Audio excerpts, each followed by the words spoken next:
Dictation start होगी 5 second बाद।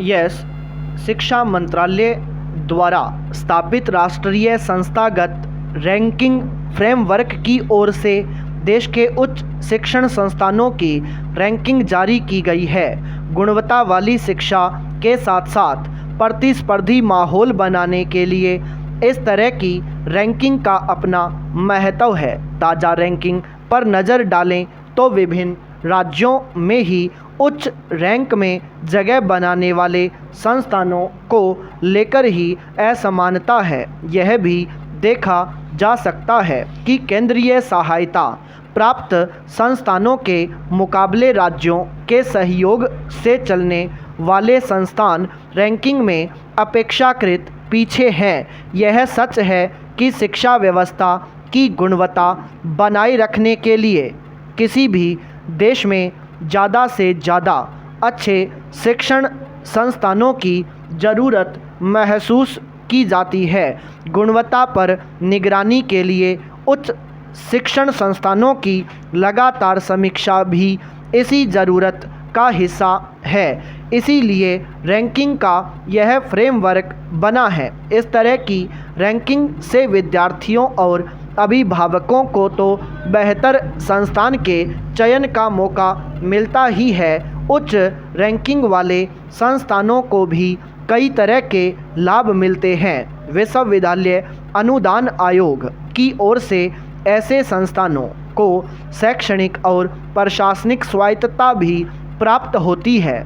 इसका मतलब है कि उच्चतम रैंकिंग वाले और मान्यता प्राप्त विश्वविद्यालय अपनी पसंद के पाठ्यक्रम चलाने के लिए अधिक स्वतंत्र होते हैं। संकाय सदस्यों का पाठ्यक्रमों पर अधिक नियंत्रण होता है। साथ ही वे सार्वजनिक और बाहरी फंडिंग का भी लाभ उठा सकते हैं। इसलिए उच्च शिक्षण संस्थानों में इस बात की होड़ होती है कि वे इस रैंकिंग में अच्छा स्थान प्राप्त करें।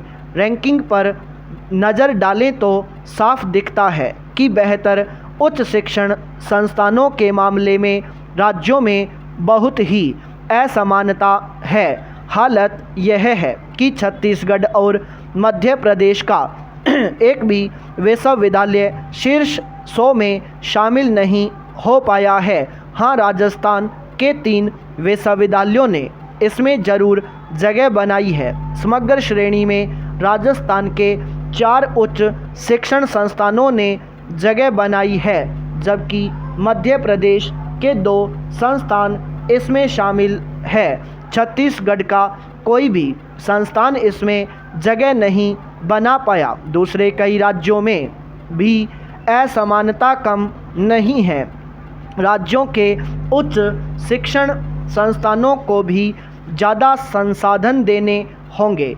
कमोबेश हर राज्य में कम से कम एक शिक्षण संस्थान ऐसा होना ही चाहिए जो उच्च शिक्षा क्षेत्र में बेहतर रैंकिंग पाने में कामयाब हो जाए। सभी उच्च शिक्षण संस्थानों को रैंकिंग और रेटिंग ढांचे में शामिल करना चाहिए ताकि संस्थानों की गुणवत्ता के बारे में छात्रों को सही जानकारी मिल सके। पाई पैराचेंज वर्ष 2047 तक भारत को विकसित राष्ट्र बनाने की संकल्पना की जा रही है। सवाल यह है कि क्या विकसित राष्ट्र का अर्थ मात्र आर्थिक प्रगति ही है? आर्थिक आंकड़े तो संख्या मात्र है, किंतु वास्तविकता में विकास की अवधारणा इससे बहुत अधिक व्यापक है।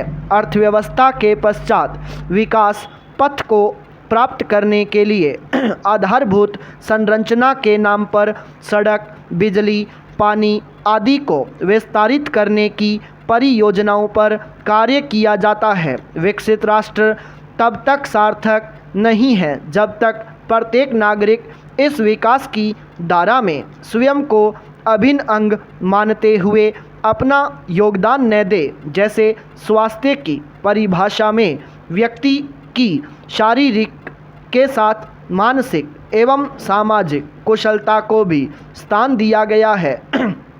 इसी प्रकार विकसित राष्ट्र की संकल्पना में व्यक्ति या समाज, अर्थव्यवस्था, आधारभूत संरचना एवं पर्यावरण सभी का समेकित रूप से विकसित होना जरूरी है। इसमें से एक भी अवयव के कमज़ोर होने पर विकास अधूरा रह जाता है। व्यक्ति एवं समाज के निर्माण के बिना विकसित संसाधनों का उपभोग भी सीमित ही रह जाएगा। वर्तमान संदर्भ में सारा ध्यान व्यक्ति और समाज निर्माण के अतिरिक्त अन्य समस्त पहलुओं पर केंद्रित है। माना जाता है कि शिक्षण संस्थानों के माध्यम से व्यक्ति और समाज का निर्माण और विकास हो जाएगा, लेकिन दैनंदिन के जीवन में शिक्षा के विकृत स्वरूप को प्रत्यक्ष देखा जा सकता है। वैसे भी ऐसे शिक्षण संस्थानों से यह अपेक्षा करना ही अतिशयोक्ति है जो कोचिंग और ट्यूशन के भरोसे लक्ष्य प्राप्ति की कामना करते हों। राष्ट्रीय शिक्षा नीति के माध्यम से पहल की गई है कि शिक्षा अपने सही मायने में व्यक्तित्व का विकास करे ताकि बेहतर और उत्तरदायी समाज का निर्माण हो सके। केवल अधिकारों के प्रति रुझान रखना सामाजिक और व्यक्तिगत विकृति का कारण है। किसी भी राष्ट्र की सफलता और अभिवृद्धि के लिए अधिकारों एवं दायित्वों में संतुलन होना अत्यंत आवश्यक है। वर्तमान संदर्भ में यह संतुलन अधिकारों की प्राप्ति और कामना की ओर अधिक झुका हुआ है। दायित्वों के प्रति रुझान कम होने से वास्तविक रूप से हम निर्भर राष्ट्र के रूप में ही जीवन यापन कर रहे हैं। परिवर्तन मात्र इतना है कि पहले शासन व्यवस्था का चयन हम नहीं करते थे। यदि किसी प्रबुद्ध व्यक्ति से भी राष्ट्र के प्रति मौलिक दायित्वों की चर्चा की जाए तो उत्तर अधिकांशतया मौन ही मिलेगा अथवा करों की अदायगी तक सीमित रह जाएगा। ऐसे में विकसित राष्ट्र कैसे सार्थक रूप लेगा? विडंबना तो यह है कि यदि कोई व्यक्ति मौलिक अधिकारों से वंचित रह जाए तो वह न्याय की गुहार कर सकता है, किंतु यदि उसने राष्ट्र के प्रति अपने मौलिक दायित्वों का वहन नहीं किया तो किसी भी न्याय व्यवस्था के तहत उसे दंड नहीं दिया जा सकता। यहाँ तक कि हाल ही लागू भारतीय न्याय संहिता में भी दायित्वों की अवहेलना को संज्ञेय अपराध नहीं माना गया है। शीर्ष स्तर पर भी दायित्वों की पालना के लिए वातावरण निर्माण के ठोस प्रयास नहीं किए जाते। दायित्वों के बोध से ही उत्तरदायी जीवन यापन की नींव पड़ती है। आज भी हम प्रथम मौलिक दायित्व यानी संविधान के अनुकूल व्यवहार से कोसों दूर हैं। सामान्य तौर पर कानून की अवहेलना या उल्लंघन मानो एक चलन या गर्व का विषय बन गया है। व्यक्ति का व्यवहार क्या फर्क पड़ता है या कौन देख रहा है के इर्द गिर्द ही रहता है। हम विकसित राष्ट्रों के समकक्ष जीवन शैली की अपेक्षा रखते हैं, लेकिन स्वयं के व्यवहार में उस अनुशासन और प्रतिबद्धता को उतारने का प्रयास नहीं करते।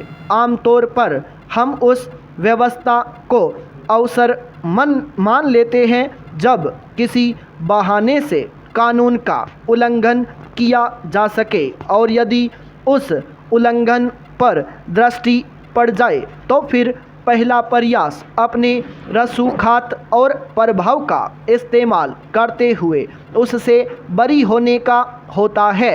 यह ही हमारी सबसे बड़ी कमजोरी है। दुर्भाग्यवश प्रभावशाली व्यक्ति कानून के उल्लंघन करने वाले में अपराध बोध करवाने के स्थान पर उससे मुक्ति दिलाने का प्रयास करते हैं और अधिकांशतः मामलों में उसे प्रतिष्ठा का द्योतक बना लेते हैं।